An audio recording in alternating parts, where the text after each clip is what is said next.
오늘날 신문기사, 유튜브, 방송을 통해 보면 과거 어느 때보다도 전 세계가 뭔가 쫓기는 가운데 긴박함이 놓여 있습니다. 더 나아가서 미국의 대통령 이 트럼프가 관세를 가지고 전 세계를 막 휘몰아치게 만들어요. 불행인지 다행인지 지난주에 한국이 25%에서 15% 감면은 받았지만 악마는 디테일했다고 세부적인 것은 아마 2주 동안에 긴밀하게 하겠지만 이게 쉽지가 않습니다. 브라질은 한 50%, 캐나다 자기 눈에 믿게 보이면 막 폭탄 관세를 내는 거예요. 그리고 국내외적으로 전쟁에 대한, 지진에 대한 사람들이 과거 어느 때보다 IMF보다도 더 힘들다고 이구동성으로 해요. 우리가 다니는 이 도로에도 보면은 오늘도 보니까 얼마 전까지 멀쩡했던 슈퍼가 문 닫기도 하고 새로운 간판이고 간판쟁이들 정말 좋은 일 많이 하는 것 같아요. 빨간 새로운 가게가 들어온 거는 좋아요. 그렇지만 여러분 문을 닫거나 그 이면에 보면은 아마 집을 담보로 했든지 친척의 돈을 어떻게 빌렸든지 굉장히 어려움이 있어요. 지금 한국의 자영업 문제가 지금 보통 심각한 게 아니라 한 500, 작년에 다 100만이 문 닫았다는데 한 500만, 한 50만. 그리고 지금 중국이 부상해서 더 이상 한국은 중국의 상대가 될 수 없을 정도로 엄청나게 비상하고 있어요. 그걸 보고 막 미국이 하늘 아래 2개의 태양이 없다고 막 격돌을 하고 있는 거예요. 그래서 한국은 안보는 미국, 경제는 중국하지만 굉장히 만만치가 않다. 하여튼 나라를 이끌고 간 사람이 인간적인 지혜가 아닌 성경에 나온 하나님의 지혜를 받아서 나라를 잘 이끌어가려고 우리가 기도해야 할 줄로 믿습니다. 아멘. 자, 오늘은 본문을 잘 보세요.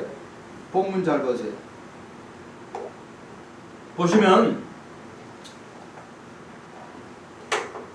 마태복음 24장은 종말이에요. 종말.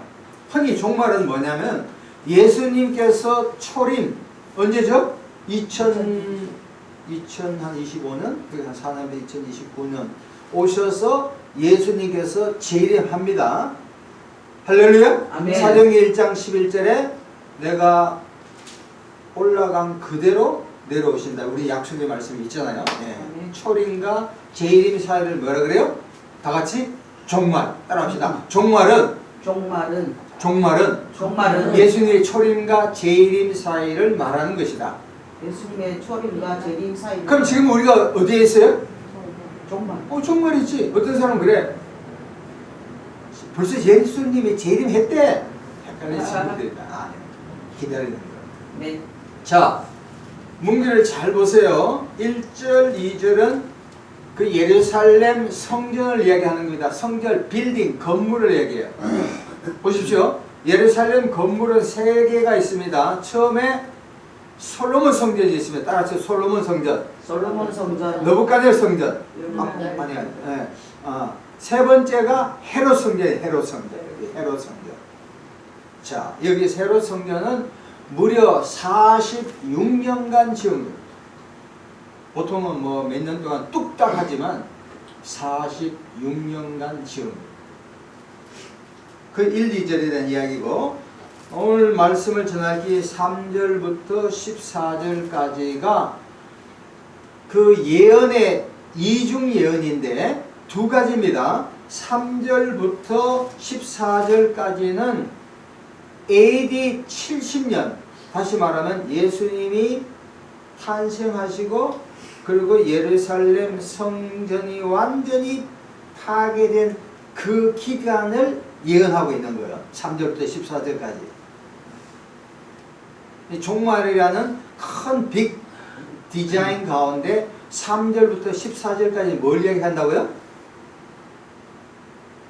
AD 70년 예루살렘 성전이 파괴될 그 상황을 주로 얘기한 겁니다. 그리고 15절부터 다음 주에 31절까지는 뭐냐면은 31절까지는 이중 예언으로서 마지막 시대에 예수님이 공중에 오기 전 그 모든 상황을 이야기하는 거예요. 그래서 따라합시다. 이중 예언. 하나의 예언이지만 마태복음 24장 3절부터 14절까지는 예루살렘이 멸망했던 70년 그 상황, 긴박한 상황을 말씀드리는 거고, 다음에 16절부터 31절까지는 이제 인류의 멸망 바로 전에 예수님이 공중에서 제일하게 그 상황을 이야기하는 거예요. 그것을 뭐라 그래요? 이중예언이에요. 이중. 자, 보겠습니다. 자, 먼저 1절, 2절을 우리 같이 읽겠습니다. 시작. 예수께서 성전에서 나와, 이 성전은 뭐죠? 헤롯 성전이에요. 헤롯이 지은 성전입니다. 성전에서 나와서 가실 때에 누굽니까? 제자들이 성전 건물들을 가리켜 보이려고 나오되, 자, 여기서 성전 건물은 누가복음 21장 5절, 요게 평행구절이라 그래요. 우리가 그러니까 공간복음인데 마태, 마가, 누가가, 마태 저자죠. 마태 이름입니다. 누가가 있죠. 마가가 있죠. 이 세 명이 똑같은 객관적인 사실을 마태가 본 것, 마가가 본 것, 누가가 본 것 비슷한 걸 이야기한 거예요. 이게 보충 설명입니다. 누가복음 21장 5절에 보면 아름다운 돌과 헌물로 꾸몄대. 무슨 얘기냐면 헤롯 성전의 크기와 웅장함은 말로 표현할 수 없다. 지금 한국에 뭐 큰 교회 짓잖아요. 그럼 비교할 수 없다. 뭐 오레겐, 뭐 옆에 이런 건 감히 게임. 제가 한 달 됐나? 유럽을 갔다 왔잖아요. 유럽에 프랑스, 독일 뭐 이렇게 쭉 봐도 옛날 한 500년 전에 켈빈이 세례받았던 그것도 가봤습니다만 건물만 횡하게 남아있지 그렇게. 그리고 예루살렘 성전은 크고 웅장하다. 그 당시 역사가, 유대 역사가 요세푸스라는 사람은 이런 이야기합니다. 성전을 멀리서 보면 눈부신 설산처럼 보인다. 여러분 히말라야나 이렇게 보면 눈 덮인 산은 기가 막히잖아. 수락산도 마찬가지. 그만큼 희왕찬란했다. 자, 그런데 2절 봅니다. 대답하여 이르되 너희가 이 모든 것을 보지만, 예수님이 대답하는 겁니다. 다시 말하면 24장 1절에는 제자들이 예수님 보세요. 예루살렘 성전 헤롯이 무려 46년까지 만든 성전이 희왕찬란합니다. 그러니까 예수님이 대뜸 찬물을 끼얹듯이 다음 같이 말합니다. 너희가 이 모든 것을 보지 못하느냐? 내가 진실로 너희에게 이르니. 예수님께서 진실로 하는 건 강조 문법이요. 내가 진실로 진실이요. 영어로는 truly 내가 진짜 말한다. 그 다음 뭐요? 하나도 돌 위에 남지 않고 다 무너 떨어진다. 와. 제자들이 충격 받았어요? 안 받았어요? 받지. 제자들은 예수님께, 예수님 헤롯이 만든 성전 1년도 아니고 2년도 아니고 10년도, 무려 46년까지 지은 성전이 저렇게 휘황찬란한데다 하니까 예수님은 야, 저거 하루아침에 무너져. 제자들이 깜짝 놀라. 자, 이것이 오늘날 우리의 신앙생활에도 매우 중요합니다. 구약에는 솔로몬이 성전을 만들고 솔로몬이 기도해. 하나님, 내 백성들이 예루살렘 성전을 향하여 기도할 때 응답되게 해주세요. 그 대표적인 예가 다니엘이 이방에 가서 예루살렘 성전을 향하여 다니엘서 6장에 기도하잖아요. 응답되잖아. 그러니까 구약 시대의 모든 예배의 포인트는 어디 있습니까? 예루살렘 성전에 있다고 해요. 건물 중심, 장소 중심, 분위기 중심. 그러나 신약 시대에는 더 이상 성전이라는 개념이 없어요. 옛날에 얼마 전이구나 여의도 어느 교회에 저희 목회자 아들이 결혼해가 가보니까 순복음교회에서 뭐 예루살렘 성전 갈 때 그 성전은 의미는 이해해. 근데 그게 성전일까요? 아니라니까. 그 교회 건물에 불과한 거예요.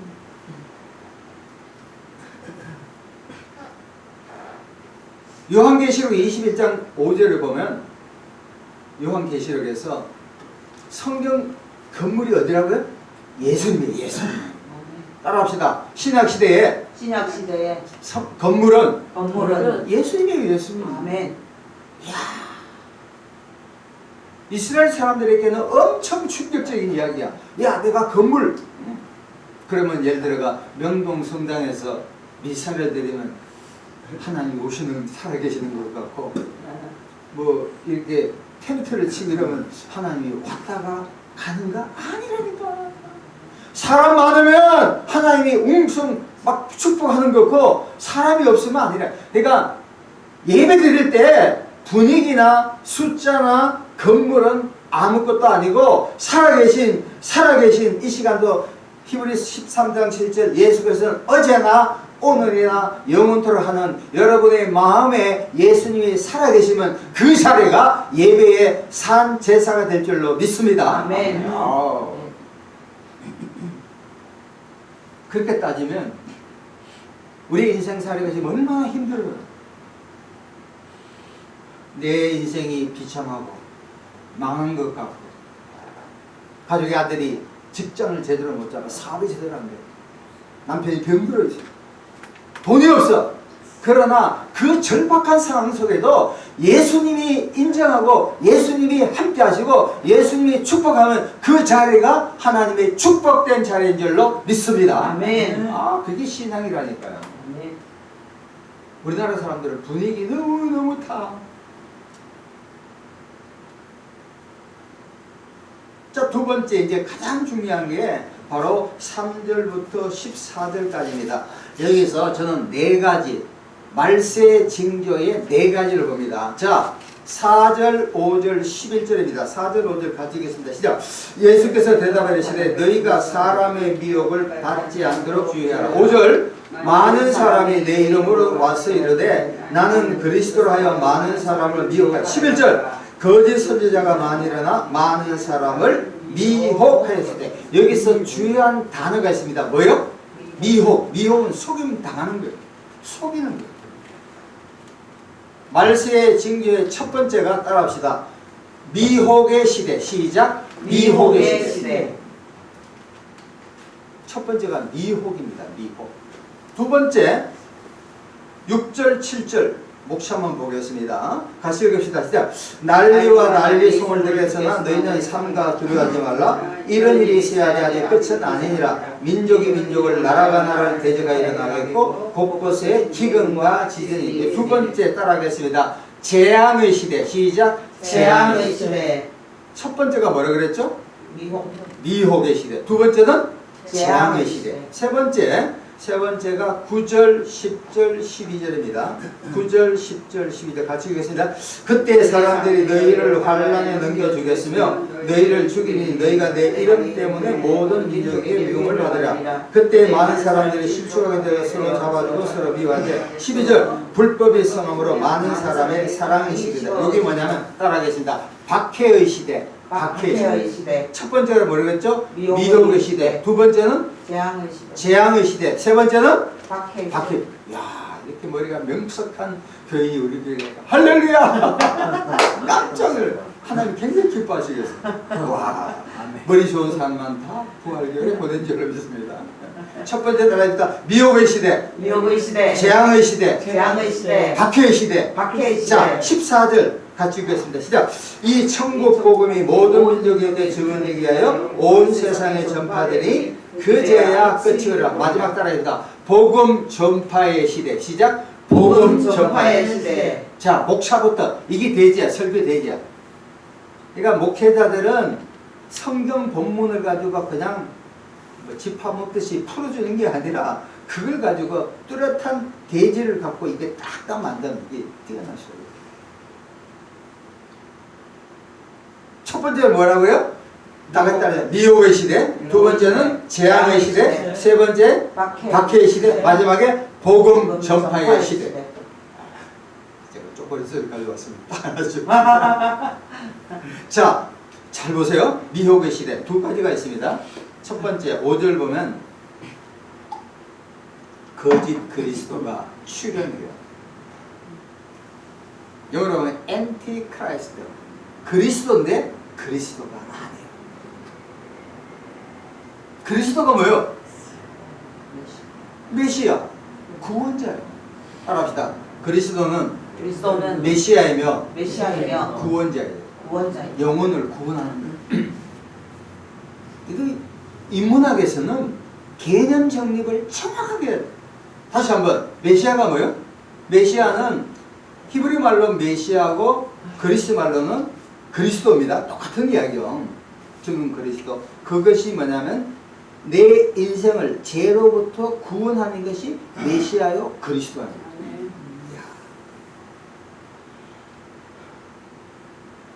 오늘날 사람들이 자신을 뭐라고 생각해요? 메시아라고 그래요. 우리나라 같은 충청도들이 옛날에 정도령 해가 막 그렇게 동학교 등등. 요한일서 2장 18절에 아마 2000년 전에도 지금도 적 그리스도가 이른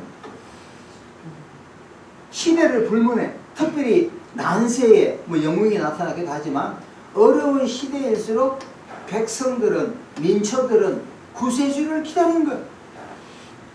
그럴 때 사람이 짠 내가 그리스도가 나타나는 거예요.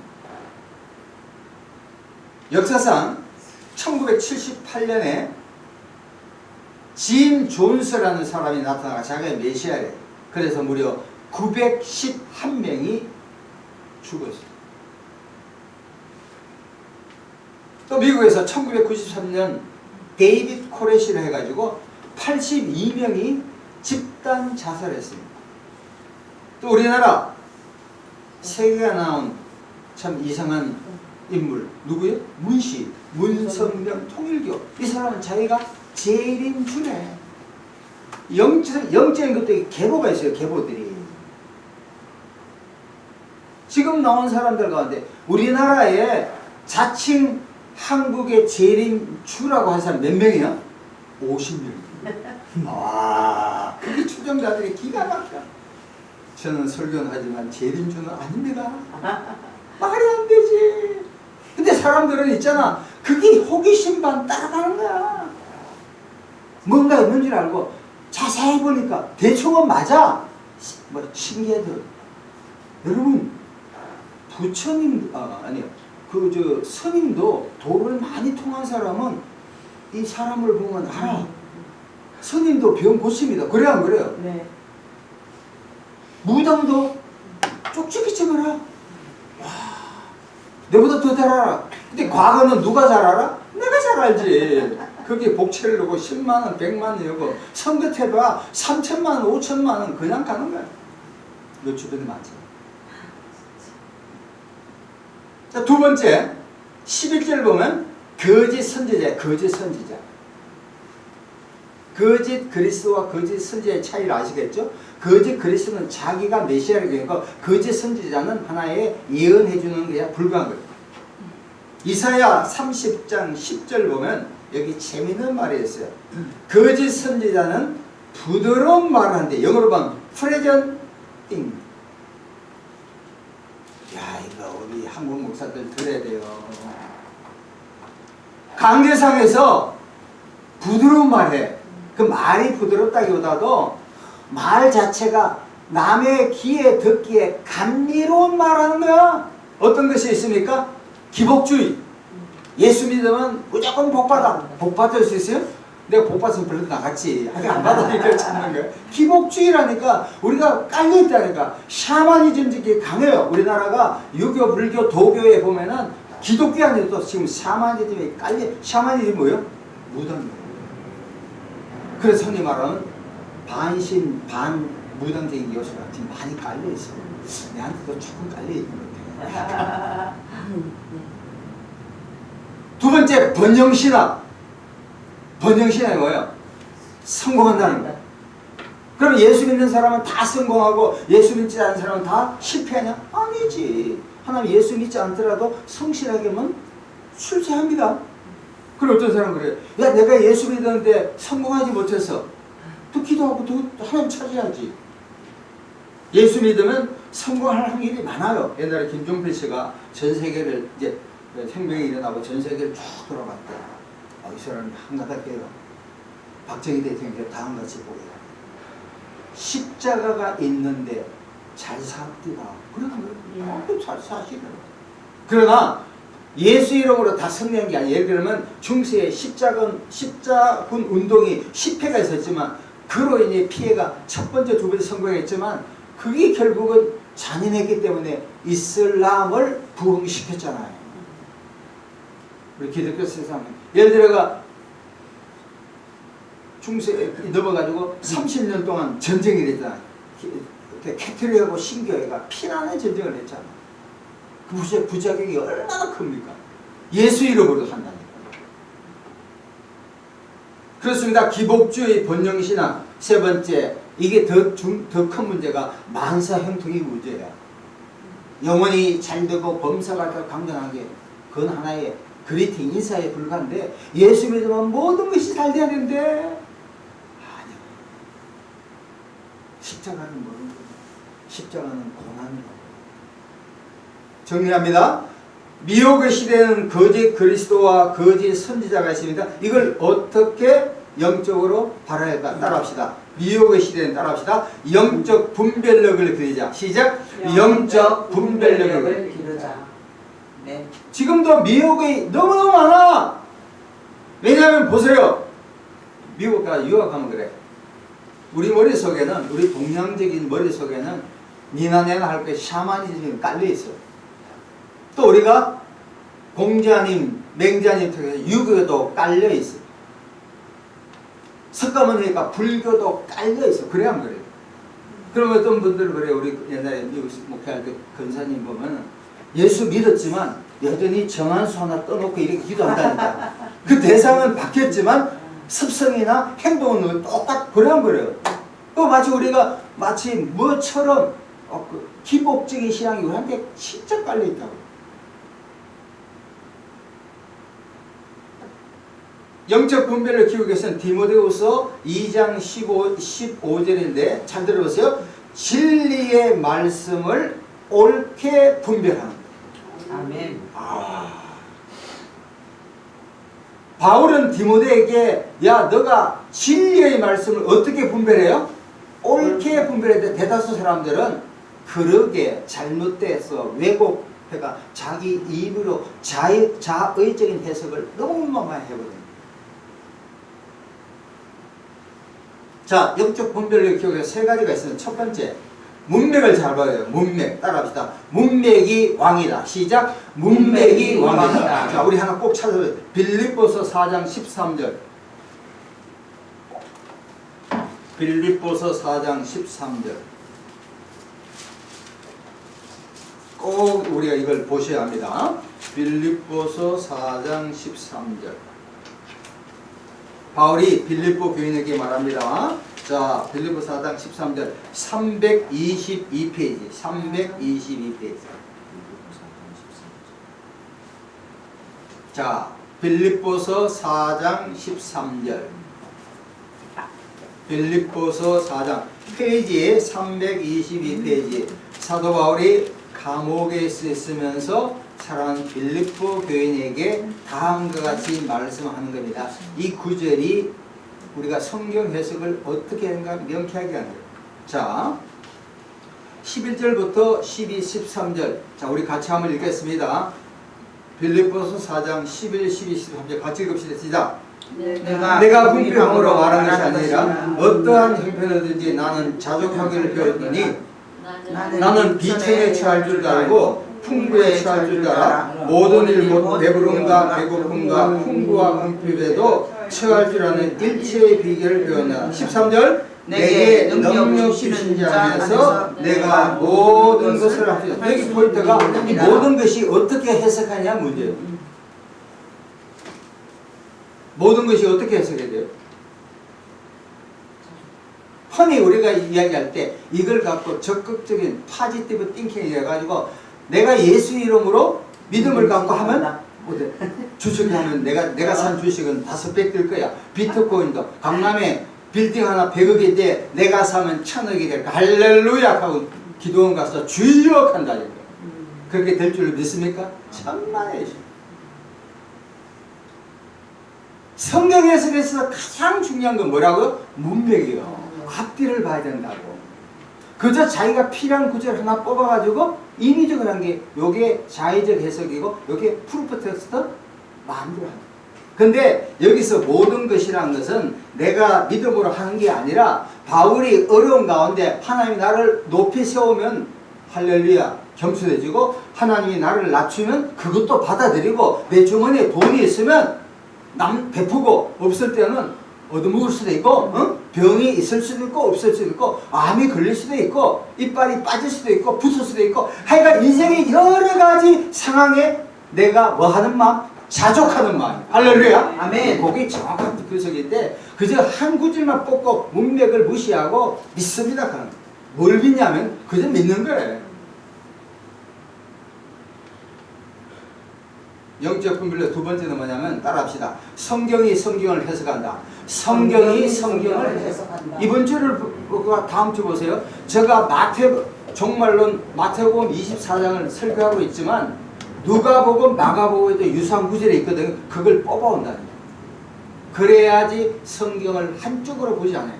구약을 볼 때도 구약은 다 그림자고 신약은 실체잖아요. 신약을 설교할 때는 구약의 백그라운드를 갖고 하는 거예요. 그래야 한쪽이 함몰되지 않는데 한 구절을 보니까 잘못된 해석이에요.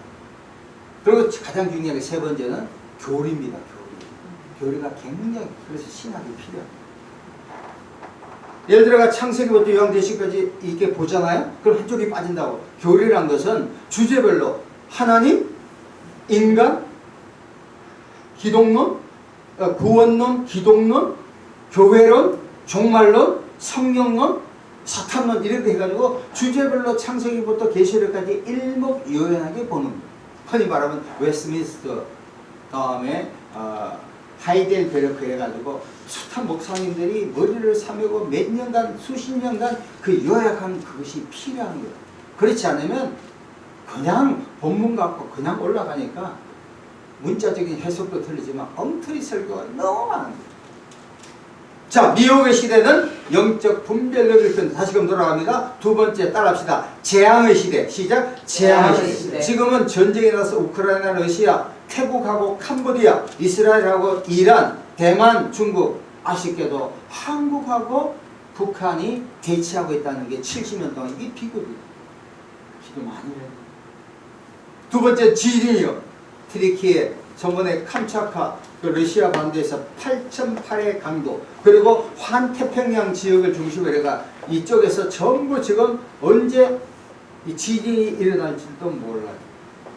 그리고 전염병인데 이게 누가복음 21장 11절 나오는데 지난번에 코로나로 인해서 전 세계 700만 명이 목숨을 잃었습니다. 지난번에 버스를 타다 보니까 경기도에 한 16,000명이 코로나가 새로 들었더라고요. 그러니까 가급적 나이가 드신 분이나 몸이 안 좋은 분은 지하철을 타든 버스를 타든 공공장소에서는 마스크를 끼는 게 안전하다고 할 수 있겠죠. 자, 이 재앙의 시대는 어떻게 되냐? 따라합시다. 하나님을 의지하자. 시작. 하나님을 의지하자. 하나님을 의지해야 돼. 하나님을 의지해야 돼. 살고 죽는 건 다 하나님이에요. 시편 46편 보면 하나님은 우리의 피난처시요 힘이시니 환난 중에 만날 큰 도움이시다. 지진이 난다, 기근이 난다, 뭐 경제적인 어려움이 있다. 그건 다 지나가요. 하나님이 함께 하시면 죽으면 숨겨지잖아요.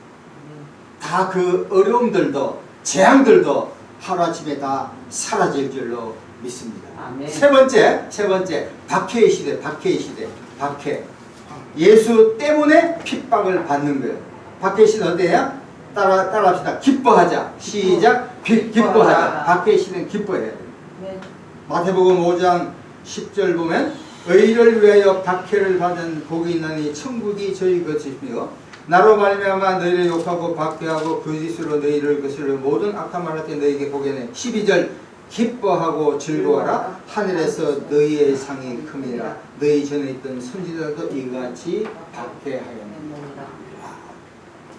우리가 예수 때문에 저거 전도하다 보면 욕 얻어볼 때가 많이 있거든요. 그때는 어떻게 해요? 실망하거나 자살하거나 슬퍼하지 말고 기뻐하라. 왜? 하늘에서 저에게 주는 상이 크기 때문인 줄 믿습니다. 아멘. 마지막으로 복음 전파의 시대는 예수님을 전해야 돼요. 예수님을 전할 때 노방자들은 말을 통해서 행동을 통해서 전합니다. 지금 위클리프 성경 번역이 있습니다. 전 세계 성경 번역이 있습니다.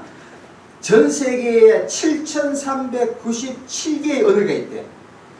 이 중에서 진행 중인 게 3,974고 아쉽게도 아직까지 전혀 언어로 번역되지 않는 민족이 686개 민족이에요. 로마서 11장 25절에 이방인의 충만한 수가 들어오면 주님이 오시거든요. 그러니까 아직까지 686개 위클리프가 계속 지금 그 나라 민족에 그 언어로 지금 복음을 전하고 있다고 해요. 아마도 분명한 것은 이것이 미 전도 지역에서 예수님의 복음이 전해지면 주님이 오실 줄로 믿습니다. 네. 정리합니다. 종말의 시대에 네 가지가 있죠. 첫 번째가 뭡니까? 미혹을 당하고, 미혹을 당하는 영적 통찰력, 식별해가지고 물리쳐야 되고, 두 번째 뭡니까? 재앙의 시대는 시편 46편 1절 하나님이 나와 함께한다. 세 번째 박해의 시대는 뭐야? 우리가 기뻐해야 돼. 예수 때문에 덕을 본 게 아니라 예수님 때문에 욕을 얻으면 진짜 이게 예수적인. 마지막으로 복음 전파의 시대는 우리가 뭘 해야 돼요? 예수를 전해야 돼요. 할렐루야. 아멘. 다 같이 한번 기도하겠습니다. 하나님 아버지 감사합니다. 이 마지막 시대에 미혹의 시대에 영적 분별력을 키우고 재앙의 시대에 하나님을 전폭적으로 의지하고 박해를 받을 때 기뻐하며 마지막 복음 전파할 때 담대하게 예수 그리스도를 전파할 수 있는 담대함을 허락하여 주옵소서. 예수 그리스도 이름으로 감사하며 기도합니다. 아멘. 500